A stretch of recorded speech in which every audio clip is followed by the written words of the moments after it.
The ATVs roared across Samuel Hayes's freshly planted wheat field like mechanical locusts, their knobby tires carving deep scars through crops that had taken months of back-breaking labor to cultivate.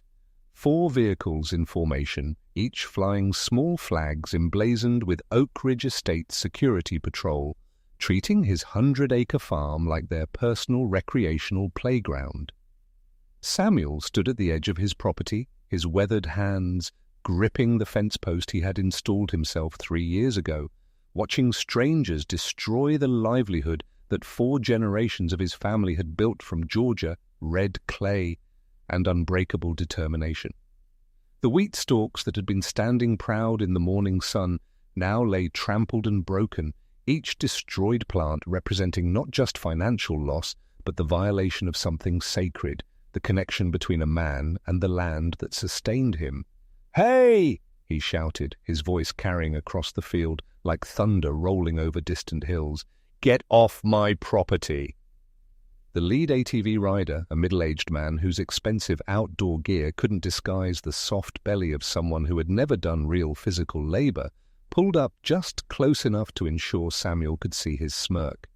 Behind his designer sunglasses and under his brand-new camouflage hat, Richard Caldwell wore the expression of someone who had never been told no by anyone who mattered.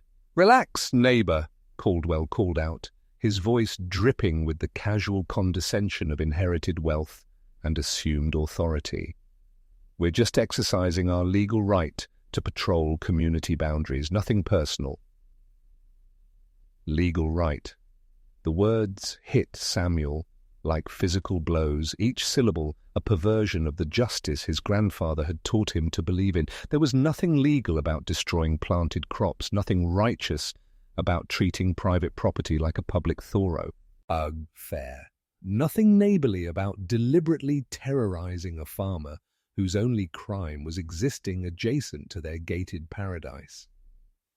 "This is private property," Samuel said, his voice steady despite the rage building in his chest, like pressure in a steam engine. "You're trespassing and destroying my crops." Caldwell's laugh was sharp and dismissive, the sound of someone who confused money with righteousness and authority with character.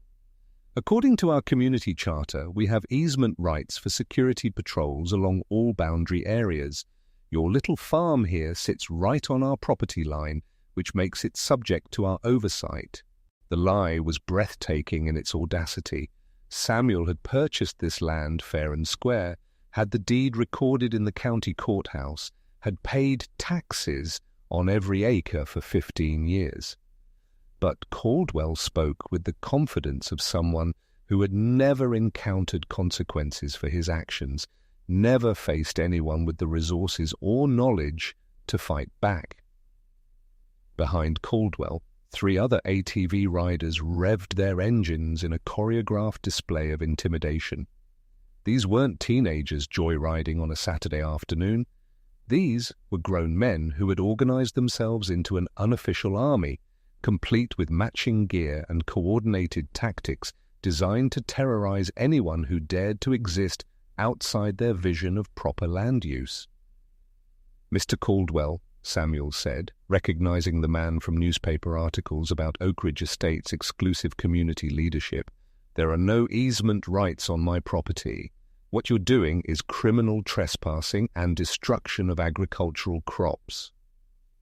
Caldwell's smirk widened as he gestured toward the massive development visible beyond the tree line. Hundreds of mansion-sized homes arranged in perfect suburban order, each one worth more than Samuel's entire farm. "Son, that's a multi-million-dollar community over there, and we're not going to let some small-time farming operation interfere with our security operations." The words carried implications that went far beyond property disputes. This wasn't about easements or security. It was about power, privilege, and the assumption that wealth granted the right to take whatever couldn't be defended. Caldwell and his patrol had decided that Samuel's farm was an obstacle to their vision of controlled perfection, and they intended to make his life unbearable until he abandoned the land his family had worked for generations. Besides, Caldwell continued, his voice taking on the theatrical tone of a sayyites, and one enjoying his moment of dominance, a smart businessman would see this as an opportunity. I'm sure our homeowners association would be willing to discuss a fair purchase price for your property. Save everyone a lot of unnecessary conflict. The threat was unmistakable. Sell or be driven out through systematic harassment and destruction. Samuel had seen this pattern before, had watched other small farmers in the county pressured into selling to developers who turned agricultural land into suburban sprawl with no consideration for the families whose lives they destroyed in the process. But what Richard Caldwell didn't know, what he couldn't have imagined as he sat astride his expensive ATV, surveying what he assumed was his inevitable conquest, was that Samuel Hayes wasn't just any small-time farmer. He was a retired real estate attorney who had spent 30 years studying property law, land rights, and the exact kind of legal vulnerabilities that arrogant developers often overlooked in their rush to expand their empires. The campaign of harassment against Samuel Hayes's farm had been systematic and escalating for 8 months, orchestrated by Richard Caldwell with the precision of a military operation and the cruelty of someone who had never faced meaningful resistance to his will. It had started with complaints. The Oak Ridge Estates Homeowners Association, led by Caldwell's iron-fisted presidency, had filed a series of grievances with the county about Samuel's agricultural activities disrupting their residential community character. Never mind that Samuel's farm predated their development by over a century, or that his family had been working the land since before Caldwell's ancestors had accumulated the railroad fortune that funded his current lifestyle. The complaints escalated systematically. Samuel's tractor was too loud during morning hours when he needed to work before the Georgia heat became unbearable. His irrigation system created unsightly water runoff that allegedly affected their community's drainage. His use of organic fertilizer generated offensive odors that disrupted their residents' quiet enjoyment of their multi-million-dollar properties. Each complaint triggered county inspections that found no violations, but the process consumed Samuel's time, energy, and financial resources. Every frivolous investigation required him to take time away from farming to meet with officials, provide documentation, and defend practices that had been legal and proper for generations. But Caldwell's masterstroke had been the security patrol. Unable to force Samuel's compliance through official channels, Caldwell had convinced the Oak Ridge Estates Board to hire boundary security specialists to protect their community from external threats.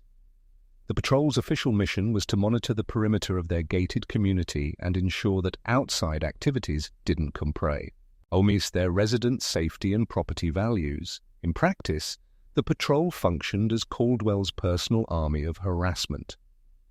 The 4-man team, equipped with matching ATVs and enough tactical gear to outfit a small police force, conducted daily perimeter inspections that somehow always involved trespassing on Samuel's property. They claimed to be checking fence lines, monitoring drainage, and ensuring that his farming activities weren't encroaching on community boundaries. What they actually did was destroy crops, contaminate irrigation systems, and create enough noise and disruption to make Samuel's daily operations nearly impossible. The psychological warfare was sophisticated and relentless. The patrol timed their incursions to coincide with Samuel's most critical farming activities. During planting season, they would ride through freshly prepared fields, compacting soil and destroying seed beds. During harvest, they would contaminate crop areas with engine oil and exhaust fumes, making produce unsaleable. But the cruelest tactic was the targeting of Samuel's livestock. Samuel raised heritage breed cattle, maintaining genetic lines that had been in his family for 4 generations. The patrol would deliberately rev their engines near the pasture during calving season, causing stress that led to miscarriages and lost breeding opportunities. They would leave gates open, allowing cattle to wander onto county roads where they created safety hazards that generated more complaints against Samuel. The financial damage was devastating, but the emotional toll was worse. Samuel was watching his family's agricultural legacy being systematically destroyed by people who viewed his farm as nothing more than an inconvenience to their suburban fantasy. Local law enforcement had been worse than useless. Sheriff's deputies would respond to Samuel's trespassing complaints, but Caldwell had cultivated relationships with county officials through campaign contributions and civic involvement that made him effectively untouchable. The patrol's activities were consistently classified as boundary maintenance rather than criminal trespassing. Mr. Hayes, Deputy Morrison had explained during one of Samuel's complaint calls, these folks have property rights too, as long as they're staying near the boundary line and not causing significant damage. There's not much we can do.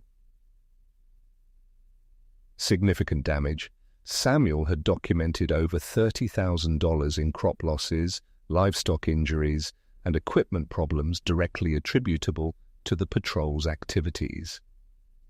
But apparently, destroying a small farmer's livelihood didn't constitute significant damage when the perpetrators could afford to contribute to the sheriff's re-election campaign.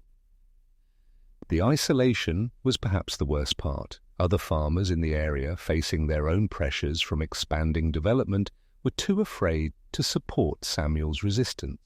They had seen what happened to property owners who challenged Caldwell's authority, and most chose to sell their land rather than endure the systematic harassment that came with fighting back. Samuel's own neighbors in the rural community had gradually distanced themselves as the conflict escalated. They weren't unsympathetic, but they had families to protect and businesses to maintain, and nobody wanted to become Caldwell's next target.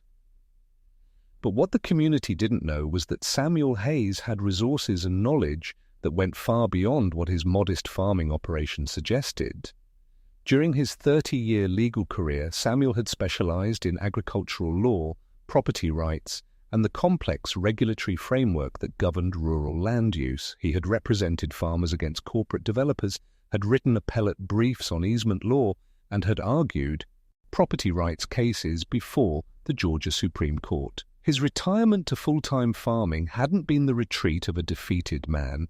It had been the strategic withdrawal of someone who understood that the real battle for rural America was being fought not in courtrooms, but on the land itself. Now, watching Caldwell's patrol destroy his wheat field with impunity, Samuel realized that the time for strategic withdrawal had ended. The legal knowledge he had accumulated over 3 decades was about to be deployed against an enemy who had made the fatal mistake of assuming that farmers were easy targets. Because what Richard Caldwell didn't understand, what his arrogance had prevented him from discovering, was that Samuel's property wasn't just a farm. According to century-old county records that Samuel had researched extensively, his land included legal right-of-way easements that controlled access to the only roads connecting Oak Ridge estates to the outside world. Easements that Caldwell's development had been using illegally for 8 years without proper compensation or legal authorization. Easements that could be legally blocked with a single court order if the current landowner chose to enforce his rights. As Caldwell and his patrol roared away from their morning's destruction, Samuel walked back to his farmhouse with the purposeful stride of someone who had just made a decision that would change everything. In his study, surrounded by law books and property records, Samuel opened his laptop and began drafting the legal documents that would transform him from victim to victor in a war that Caldwell had started but never imagined he could lose. The same property law expertise that Caldwell had dismissed as irrelevant to his plans was about to become the weapon that would bring his entire empire to its knees, and the beautiful irony was that Samuel would defeat him using the same legal system that Caldwell had manipulated to enable his harassment in the first place. Samuel Hayes sat in his study at 2 a.m., surrounded by property deeds, survey maps, and legal documents that told a story Richard Caldwell never could have imagined. The same meticulous research skills that had made him one of Georgia's most successful agricultural attorneys were about to reveal a truth that would turn 8 months of harassment into the foundation of Caldwell's complete destruction. The breakthrough had come while reviewing the original land grants from 1847. Samuel's property wasn't just a 100-acre farm, it was the key piece of a historical puzzle that controlled access to everything Caldwell had built. The original Hayes family homestead had included not just agricultural land but crucial transportation easements that 19th-century developers had negotiated to access the railroad depot 12 miles east. Those easements had never been officially transferred or terminated. They still belonged to whoever owned the Hayes property, and they controlled the only roads that connected Oak Ridge Estates to the outside world. Every resident of Caldwell's exclusive community, every million-dollar mansion, every luxury SUV, every service vehicle that maintained their perfect suburban paradise depended on roads that legally belonged to Samuel Hayes. For 8 years, Oak Ridge Estates had been using Samuel's easements without permission, without payment, and without any legal right to access. Their entire development was effectively landlocked without his consent, and Georgia property law was unambiguous about what that meant. Samuel could legally block every road into Caldwell's community with a single court order. But the revelation was even more devastating than that. Samuel's research had uncovered the financial structure that Caldwell had used to finance Oak Ridge Estates, and the discovery made his hands tremble with the magnitude of its implications. The entire development had been built using municipal bonds that required guaranteed public access to all properties. If the roads could be legally blocked, the bonds would be in default, triggering immediate repayment of over $200 million. Caldwell's investment empire wouldn't just be inconvenienced, it would be bankrupt within 60 days. The irony was staggering. Caldwell's harassment campaign had been designed to force Samuel to sell his worthless farm, but his legal research had revealed that Samuel's property was worth more than Caldwell's entire development combined. Samuel spent the remainder of the night drafting legal documents that would have made his former law partners weep with admiration: temporary restraining orders, easement enforcement actions, municipal bond default notifications, emergency injunct irons. Each document was a precision weapon aimed at a different aspect of Caldwell's empire, designed to create maximum legal chaos while operating entirely within Georgia property law. But Samuel's masterstroke was the timing. Monday morning, as Caldwell's security patrol prepared for another day of harassment, Samuel was walking into the Fulton County Courthouse with a briefcase full of legal documents and 30 years of courtroom experience. His first stop was Judge Margaret Harrison's chambers. Judge Harrison had a reputation for protecting property rights and little patience for wealthy developers who thought money could override the law. Your Honor, Samuel said, laying out survey maps that showed the easement boundaries, I'm here to enforce property rights that have been violated for 8 years. Judge Harrison studied the documents with the careful attention of someone who had seen developers attempt every possible manipulation of property law. Mr. Hayes, this appears to show that an entire residential development has been using your easements without authorization.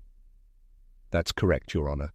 I'm requesting an immediate temporary restraining order blocking all unauthorized use of my property, including the roads that provide access to Oak Ridge Estates. The judge's eyebrows rose as she grasped the implications. Mr. Hayes, are you asking me to block access to a community of 800 families? I'm asking you to enforce property law, Your Honour.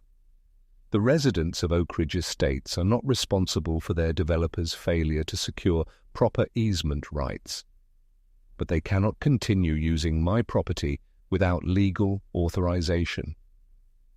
Samuel pulled out the municipal bond documents. Furthermore, Your Honour, the development's financial structure requires guaranteed public access. If that access is legally challenged, the bonds go into default and the entire project becomes financially insolvent. Judge Harrison was quiet for a long moment, reviewing documents that revealed the scope of Caldwell's legal negligence. Mr. Hayes, this appears to be a case of systematic property rights violation spanning nearly a decade. Yes, Your Honour. And the developer has been using illegal access to my property as a base for conducting harassment operations against my farming business. Samuel presented photographs of crop damage, documentation of livestock stress, and financial records showing the systematic destruction that Caldwell's patrol had inflicted on his agricultural operations. Your Honour, I'm not seeking to harm innocent residents. I'm seeking to stop a pattern of harassment that has been enabled by the developer's illegal use of my property rights. Judge Harrison reviewed the evidence with growing amazement. Mr. Hayes, I'm prepared to grant your temporary restraining order. However, I want to give all parties an opportunity to appear before me Thursday morning to discuss a permanent resolution. Thank you, Your Honour. As Samuel walked out of the courthouse with his temporary restraining order, he realized that Richard Caldwell was about to receive the worst news of his entitled life. The roads that connected his empire to the outside world no longer belonged to him. The access he had taken for granted was now controlled by the same farmer he had been systematically tormenting. And Samuel Hayes, armed with legal documents that could shut down Caldwell's entire operation with 24 hours' notice, was no longer interested in being anyone's victim. The war that Caldwell had started with ATVs and harassment was about to be won with property law and judicial authority, but the real reckoning was still to come. The notice arrived at Richard Caldwell's office at exactly 9:17 a.m. on Tuesday morning, delivered by a sheriff's deputy whose professional courtesy couldn't disguise the satisfaction of serving papers on someone who had made a career of bullying others through legal manipulation. Mr. Caldwell, Deputy Rodriguez said, extending the official envelope, you're being served with a temporary restraining order regarding property access rights. Caldwell accepted the papers with the annoyed expression of someone accustomed to legal nuisances that his expensive attorneys could dismiss with a few phone calls, but as he read the contents, his face went through a spectrum of emotions, confusion, disbelief, and finally, dawning horror as he grasped the magnitude of what Samuel Hayes had just accomplished. "This is impossible," he whispered, his voice barely audible, as he processed words that were dismantling his empire sentence by sentence. He can't block access to an entire community. The restraining order was a masterpiece of legal precision. Beginning at midnight Thursday, all vehicular access to Oak Ridge Estates via County Roads 247, 132, and the private drive known as Estates Boulevard was prohibited without written authorization from Samuel Hayes, lawful owner of the underlying easement rights. Every road, every access point, every way in or out of Caldwell's exclusive paradise. But the truly devastating part wasn't the road closure. It was the financial implications that followed like dominoes falling in slow motion.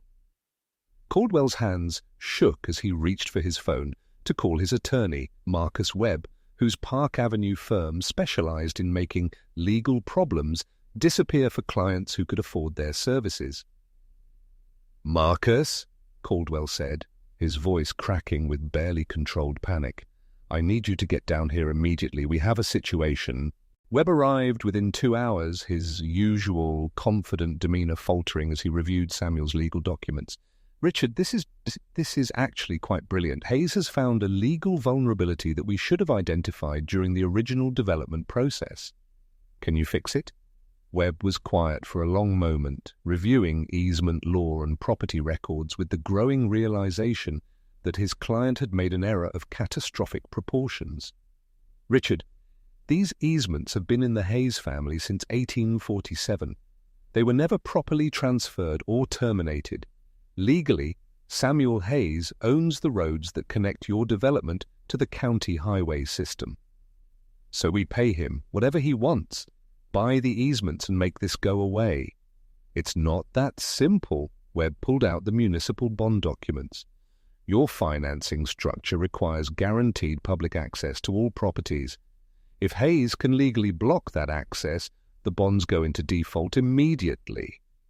The words hit Caldwell like artillery shells. "How much are we talking about?" $240 million, due in full within 60 days of default notification. Caldwell's legs gave out, and he collapsed into his leather desk chair like a general watching his army surrender. His entire empire, the exclusive community, the luxury amenities, the development projects planned for the next decade, all of it depended on roads that belonged to a farmer he had been systematically terrorizing for 8 months. But the worst was yet to come. At 3 p.m. that same afternoon, Samuel Hayes arrived at Oak Ridge Estates in his pickup truck, driving slowly through the community he now controlled access to, surveying the territory that Caldwell had built on illegally appropriated land rights.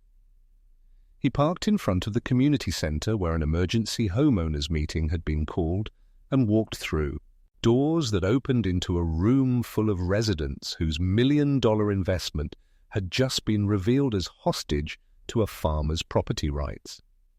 Samuel took the podium with the calm authority of someone who had spent 30 years addressing juries, judges, and opposing counsel in situations where lives and fortunes hung in the balance.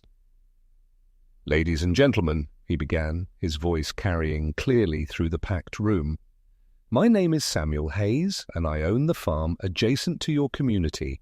I'm also the owner of the easement rights that control access to your neighborhood." The murmur that rippled through the crowd was audible, a collective realization that their community's fate was in the hands of the man their HOA president had been attacking for months. For 8 months, Mr. Caldwell has conducted a systematic campaign of harassment against my property. His security patrol has destroyed crops, contaminated irrigation systems, and caused thousands of dollars in damage to my farming operation. Samuel gestured toward Caldwell, who sat in the front row looking like he was attending his own funeral. "Mr. Caldwell assumed that because I'm a farmer, I couldn't fight back against his harassment. He was wrong." Samuel pulled out copies of the legal documents that had already been filed with the court. "I have obtained a temporary restraining order that will block all vehicular access to your community beginning Thursday at midnight. This order will remain in effect until we reach a permanent resolution regarding the easement rights that your developer has been using illegally for 8 years. The room erupted in shocked voices, angry questions, and demands for explanation. Samuel waited for quiet before continuing. "I want to be clear about something. You are not responsible for your developer's failure to secure proper property rights. You invested in good faith in a community that appeared to have legal access to county roads, but that access was never legally obtained." He turned to face Caldwell directly. "Mr. Caldwell, you've spent 8 months trying to force me off my land through harassment and intimidation. You assumed that a farmer couldn't fight back against your resources and connections." Samuel's voice grew stronger, carrying the weight of generations of property rights and the authority of someone who had finally found the weapon that could defeat suburban tyranny. "But what you never understood is that my farm isn't just Wait. Agricultural land. It's the key that controls access to everything you've built, and now that key belongs to someone you've been systematically attacking for months. The silence that followed was profound. 800 families suddenly understood that their community's existence depended on making peace with a man their HOA president had declared war against. Richard Caldwell sat in stunned silence, finally comprehending that his campaign of harassment had given Samuel Hayes not just the motivation to fight back, but the legal authority to destroy everything Caldwell had built. The farmer he had tried to drive away now controlled the roads that connected his empire to the outside world. 6 months later, Samuel Hayes stood in the same wheat field where Richard Caldwell's security patrol had once torn through his crops like mechanical vandals. But the landscape had been transformed completely, not just physically, but legally, financially, and spiritually. The wheat grew tall and golden under the Georgia sun, protected now by a conservation easement that permanently prevented any future development or harassment. The same land that Caldwell had tried to destroy through systematic trespassing was now legally protected for agricultural use in perpetuity. But the most satisfying transformation was visible at the entrance to what was now called Hayes Oak Ridge Estates. The road that Caldwell had once used to launch his harassment campaign now bore a bronze plaque reading Hayes Family Easement, established 1847, enforced 2024. Every resident who drove past the sign was reminded daily that their community existed by the grace of a farmer they had once been encouraged to despise. The legal settlement had been swift and comprehensive. Facing financial ruin from municipal bond defaults and criminal charges for harassment, Caldwell had agreed to terms that effectively transferred control of the community to a board that included Samuel as permanent easement representative. More importantly, Caldwell had been forced to pay $2.3 million in damages for crop destruction, livestock losses, and emotional distress, funds that Samuel had used to expand his farming operation and establish a scholarship program for rural students studying agricultural law. The security patrol that had terrorized Samuel's property had been disbanded completely, replaced by actual security professionals who understood the difference between community protection and personal harassment. The new patrol's first directive was to protect agricultural activities from any interference or disruption. But perhaps the most meaningful change was in the relationship between the farming community and suburban development. Samuel's victory had established legal precedent that protected agricultural easements throughout Georgia, preventing other developers from using similar harassment tactics against rural landowners. The case had become a landmark ruling studied in law schools across the South, illustrating how historical property rights could be enforced against modern development pressures. Samuel's story was featured in agricultural journals, property law textbooks, and documentary films about the intersection of rural tradition and suburban expansion. Richard Caldwell had sold his interest in Oak Ridge Estates and moved to Florida, his development empire permanently destroyed by his systematic harassment of a farmer who turned out to possess both the legal knowledge and property rights necessary to defend himself. On this particular morning, as Samuel walked through his protected wheat field, he reflected on the lesson that had emerged from his confrontation with suburban arrogance. Power based on money and intimidation was ultimately fragile, vulnerable to anyone who possessed knowledge, patience, and legitimate legal rights. The harassment he had endured for 8 months had been designed to break his spirit and force his surrender. Instead, it had motivated him to deploy 3 decades of legal expertise against an enemy who had fatally underestimated his opponent. Mrs. Patterson from the community center approached with her weekly update on the scholarship program that Samuel's settlement had funded. 12 rural students were now studying agricultural law at the University of Georgia, preparing to protect the next generation of farmers from development pressures. "Mr. Hayes," she said, "the Thompson family wanted me to thank you again for helping them with their easement dispute in Clayton County. Your legal advice saved their dairy operation." Samuel nodded with satisfaction. His victory over Caldwell had evolved into something larger, a resource center for rural landowners facing pressure from developers who assumed farmers couldn't fight back. As the morning sun climbed higher over his protected fields, Samuel loaded his truck with fresh produce for the farmers' market in town. The same vegetables that Caldwell's patrol had once contaminated with exhaust fumes now fed families throughout the county, grown on land that was permanently safe from development pressure. The irony was perfect. Caldwell's attempt to drive Samuel away had resulted in stronger legal protections for agricultural land, expanded farming operations, and a permanent guarantee that rural traditions would be preserved against suburban encroachment. In his rearview mirror, Samuel could see Oak Ridge Estate settling into another day of community life. 800 families who had learned that their suburban paradise depended not on excluding their rural neighbors, but on respecting the property rights that made peaceful coexistence possible. The roads that Richard Caldwell had once used as weapons of harassment now served their proper purpose, connecting communities rather than dividing them, enabling cooperation rather than enabling conflict.